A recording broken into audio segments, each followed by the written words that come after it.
रोशनी आज बहुत खुश थी। उसके भाई राजन का फोन आया था कि वे अपने परिवार के साथ उससे मिलने आ रहे हैं। रोशनी ने सुबह जल्दी उठकर अपने पति रोहित को जगाया। रोशनी, सुनो जी, राजन की ट्रेन आने वाली होगी, आप जल्दी से तैयार होकर स्टेशन चले जाओ। जब से हमने घर बदला है वे पहली बार आ रहे हैं, उन्हें तो यहाँ के रास्ते भी पता नहीं है। रोहित, तुम्हारा दिमाग तो ठीक है, कौन सा वीआईपी आ रहा है जो मैं उसे लेने जाऊं? अपने आप टैक्सी करके आ जाएगा और फिर मुझे ऑफिस भी तो जाना है। बेकार में सुबह सुबह नींद खराब कर दी। यह कहकर रोहित दोबारा सो गया। रोशनी अपने पति के इस व्यवहार से आश्चर्यचकित थी, क्योंकि जब भी उसकी ससुराल पक्ष से कोई रिश्तेदार आता है तो रोहित सारा काम छोड़कर उन्हें लेने जाते हैं, और जब तक वे यहाँ रहते हैं उनके साथ साथ रहते हैं और जिद करके उन्हें कई कई दिनों तक रोकते हैं। बाद में उन्हें स्टेशन तक छोड़ने भी जाते हैं। लेकिन आज रोहित को क्या हो गया? यही सब सोचकर रोशनी परेशान हो गई। उसने रोहित से तो कुछ नहीं कहा, बाहर बैठी अपनी सास के पास गई और पूछा, रोशनी, माँ जी आज नाश्ते में और खाने में क्या बनेगा?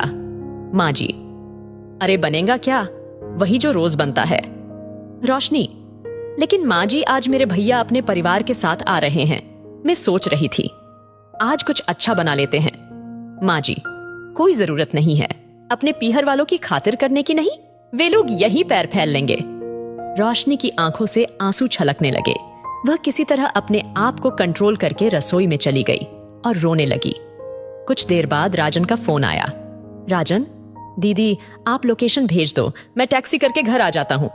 रोशनी ने जल्दी से उसे लोकेशन भेज दी और वह सीधी रोहित के पास चली गई।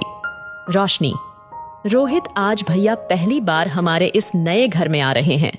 आज आप ऑफिस से छुट्टी ले लीजिए, उन्हें अच्छा लगेगा।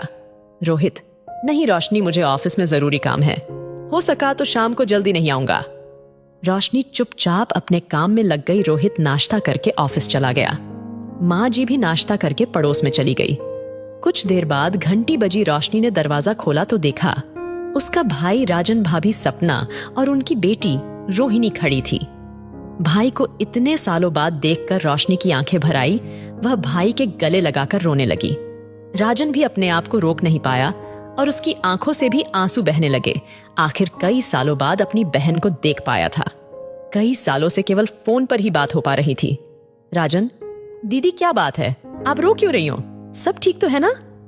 रोशनी, मुस्कुराते हुए भाई, तुझे देखकर बहुत खुशी हुई, ये खुशी के आंसू हैं। उसके बाद रोशनी ने अपनी भाभी सपना और उनकी बेटी रोहिणी को गले लगा लिया। रोशनी ने मिलने के बाद सबको सोफे पर बैठाया और जल्दी से रसोई में पानी लेने चली गई।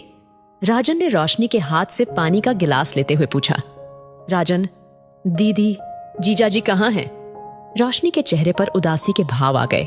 उन्हें छिपाते हुए उसने हंसते हुए कहा, वे तो आज छुट्टी करना चाह रहे थे, लेकिन अचानक ऑफिस में जरूरी काम आ गया, पर वे काम खत्म करके जल्दी वापस आ जाएंगे। रोशनी, भैया इतने दिनों के बाद बहन की याद नहीं आई? राजन, नहीं दीदी, ऐसी बात नहीं है, तुम तो जानती हो पिताजी के बाद दुकान की जिम्मेदारी मेरे ऊपर आ गई थी। पिताजी ने काफी कर्ज ले रखा था, जिसके कारण दुकान से हाथ धोना पड़ा। जैसे तैसे करके मुझे एक नौकरी मिली है, जिसमें कहीं आने जाने का समय ही नहीं मिल पाता है। रोशनी, क्या हमारी दुकान चली गई? लेकिन क्यों? और इतना कुछ हो गया तुमने मुझे कुछ बताया क्यों नहीं? राजन, दीदी आपकी शादी और मेरी शादी पर पिताजी ने कुछ कर्ज ले लिया था, लेकिन दुकान पर बिक्री कम होने के कारण हम समय पर कर्ज चुका न सके, जिसके कारण दुकान छोड़नी पड़ी। आपको यह सब बताकर मैं परेशान नहीं करना चाहता था। रोशनी, लेकिन भैया आप एक बार बता देते तो मैं कुछ मदद कर देती कर्ज उतारने में, मेरी शादी का ही तो कर्ज था। राजन, बहन कैसी बात करती हो, यह मेरा फर्ज था जो मैं निभा ना सका, लेकिन कोई बात नहीं, अब मैं नौकरी कर रहा हूं, धीरे धीरे सब ठीक हो जाएगा। रही बात आपसे मिलने की, तो आज बड़ी मुश्किल से 3-4 दिन की छुट्टी लेकर आया हूं, वो भी रोहिणी का एग्जाम है, इसी शहर में सेंटर पड़ा है। रोशनी, अच्छा मेरी बेटी का पेपर है? बेटा कैसा पेपर है? रोहिणी, बुआ जी सरकारी नौकरी का एग्जाम है, यदि सिलेक्शन हो गया तो यही नौकरी लग जाएगी। रोशनी, भैया अपनी रोहिणी कितनी बड़ी और समझदार हो गई है, चिंता मत कर बेटा, तू जरूर पास होगी। रोशनी ने जल्दी से सबके लिए नाश्ता तैयार किया। नाश्ता करके राजन रोहिणी को सेंटर दिखाने ले गया। रोशनी और सपना खाने की तैयारी करने लगी। सपना, दीदी आप हमें देखकर रो क्यों पड़ी थी? क्या कोई परेशानी है? रोशनी, भाभी मैं बहुत मजे में हूं, लेकिन भैया को देख कर माँ पिताजी की याद आ गई। भैया के साथ बिताया बचपन याद आ गया, इसलिए रोना आ गया। दोपहर को माँ जी वापस आई। रोशनी की भाभी को देखकर उन्होंने ऐसे दिखाया जैसे कोई आया ही नहीं है। सपना ने माँ जी के पैर छुए तो भी वे कुछ नहीं बोली और खाना खाकर अपने कमरे में जाकर सो गई।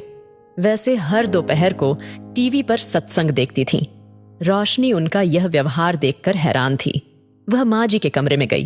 रोशनी, माँ जी क्या बात है? आपकी तबीयत तो ठीक है? माँ जी, ये सब कब जाएंगे? मुझे घर में सुकून चाहिए। रोशनी, माँ जी ये आप क्या कह रही हैं? भाभी सुन लेगी तो उन्हें बुरा लगेगा। माँ जी, बुरा लग रहा है तो लगे, ये जब तक यहां है मैं अपने कमरे में ही रहूंगी। रोशनी, लेकिन माँ जी क्या बात है?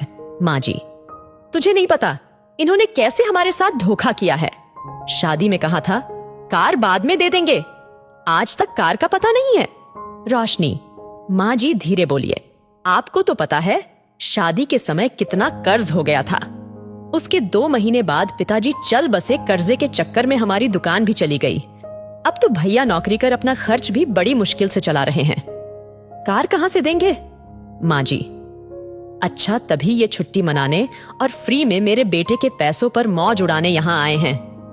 रोशनी, नहीं माँ जी, वे तो रोहिणी के एग्जाम के चक्कर में आए हैं। माँ जी, ठीक है, इनसे कह दे पेपर खत्म होते ही चले जाएं। रोशनी की आंखों में आंसू थे। तभी उसने दरवाजे के पास एक परछाई देखी। वह अंदर तक कांप गई। उसे लगा जैसे उसकी भाभी ने सब सुन लिया। रोशनी जल्दी से आंसू पोंछकर रसोई में गई तो देखा सपना बर्तन साफ कर रही थी। सपना, दीदी खाली बैठी थी तो सोचा बर्तन ही साफ कर दूं। रोशनी, भाभी मैं जानती हूं आपने सब सुन लिया, लेकिन आपको मेरी कसम भैया को कुछ मत बताना। सपना, दीदी मैंने ज्यादा कुछ नहीं सुना, बस यह समझ आया कि माँ जी हमसे नाराज हैं। वैसे भी बुजुर्गों की बात का क्या बुरा मानना। रोशनी सपना से नजरें नहीं मिला पा रही थी। कुछ देर में राजन और रोहिणी भी आ गए। सपना ने खाना परोस दिया। राजन खाना खाकर कुछ देर सोने चला गया। शाम को रोहित अपने समय पर आया। राजन ने रोहित के पैर छुए। रोहित, और राजन कैसे हो? इतने दिनों बाद हमारी याद कैसे आ गई? राजन, जीजा जी बेटी का पेपर था। रोहित, अब तो मौज कर रहे होगे, दुकान कैसी चल रही है? राजन, नहीं जीजा जी, दुकान तो कर्ज में चली गई, मैं तो नौकरी कर रहा हूं। रोहित, ओह बहुत अफसोस हुआ। वैसे कब तक रुकने का विचार है? रोहित ने रूखेपन से जवाब दिया। राजन, बस कल रोहिणी का पेपर है, शाम की ट्रेन से निकल जाएंगे। रोहित, ठीक है, सुबह मिलते हैं, मैं बहुत थका हूं। रोहित अपने कमरे में चला गया। उसने रोशनी से खाना वहीं लाने को कहा। रोशनी, आप भैया के साथ खाना खाते तो उन्हें अच्छा लगता। रोहित, देखा नहीं, तुमने दुकान के सारे पैसे मार कर बैठा है और कर्ज का बहाना बना रहा है। ऐसे लोगों से दूर ही रहना अच्छा है। रोशनी को बहुत बुरा लगा, लेकिन वह कुछ नहीं बोली। अगले दिन रोहित राजन से मिले बगैर ऑफिस चला गया। शाम को रोहिणी पेपर देकर वापस आई तो राजन ने रोशनी से बात की। राजन, दीदी मैं जानता हूं हम गरीब हैं, इसलिए जीजा जी और माँ जी ढंग से व्यवहार नहीं कर रहे। आप उन्हें कुछ मत कहना और हो सके तो मुझे माफ कर देना। यह कहकर वह रोने लगा। रोशनी, भैया माफी तो मुझे मांगनी चाहिए, मैं आप लोगों का ढंग से सत्कार भी नहीं कर सकी।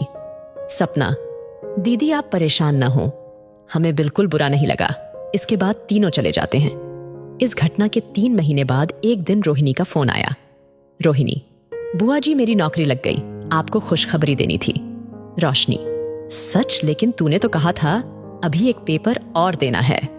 रोहिणी, हाँ बुआ जी, हम आए थे लेकिन वहीं स्टेशन पर ही रुक गए।